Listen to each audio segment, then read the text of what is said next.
नमस्कार मु शेष किसान संबलपुर जिलार एड़ाकुल सब डिविजन नाक्टिदोल ब्लॉक स्थित भोलासिंहा ग्राम में 1994 मसीह मो जन्म होती। मो जन्म समय रे खाली मो बापा माँ नुहति से ही साई पड़िशा कहीं भी स्कूल माटी माड़ी ना तेणु एटा गोटे क्लीयर थिला जे मु दिने चाष करी मो बापा भाया मुझे भी भाभी स्वप्न सुधा भाभी नी कि दिने मु जर्मनी रे जाइकी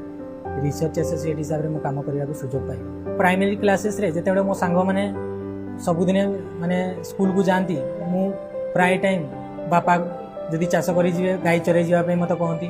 ना एमतिया टाइम रे मो बही पत्र धरिकी मु गाई चरे जाए एमती पाठ पढ़ी मु 2010 रे मु 10th क्लास 92% रखली। +2 टाइम रे मते खाली गोटे ही दिसला नाइजर जे कि प्रति मासरे 5000 लेखा दिए। मु भाविली सेटा ही मो पाई माने उचित इंस्टीट्यूट तेणु मुझे हिसाब से कष्ट कली से प्रिपेरेसन कली। बापा देह हठात खराब हो गला आउ घरे कहीं नथिबारु बापा को नहीं मो बुला जो गवर्नमेंट मेडिकल हॉस्पिटल अच्छी सेठी मु मासे खंडे मु स्ट्रगल कला सत्ते बापा को भी बचाई पारिली ना। Germany George August university of Gottingen रे रिसर्च एसोसिएट भाव में मनोनीत हेल्ला परे मध्य माने मो पारे गोटे बड़ प्रोब्लेम थिला कि मो सेठी जीवाई मुझे जिते टाँग खर्च हम से आनी कौटू तो मुझे जान नी कि माननीय मुख्यमंत्री मते हेल्प करेंगे माने एते आदर सहित मते सहायता करेंगे से भावी नी। दिने अधराति 29 तारीख मे 29 तारीख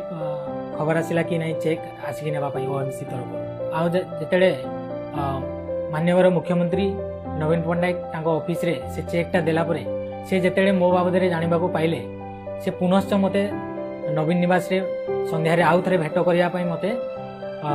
डाकी मो बाबद सबकि पचारे मुझे मो बाबद डिटेल कहली आखिर लुहा आसी जाता एथरू जना पड़े कि से केते इमोशनली अटैच से केते महान से केते माने सहानुभूति माने देखाती लोक मान दुखरे से केते दुखित माने एथरू जना पड़े से केते ग्रेट पर्सनालिटी से माने से मते जो प्रकार हेल्प कले किसी टाइम पाई लगिला कि मो बापा माँ फेरी आसछंती तेणु मो तांको पाखरे मो चिर ऋणी आ बहुत बहुत धन्यवाद।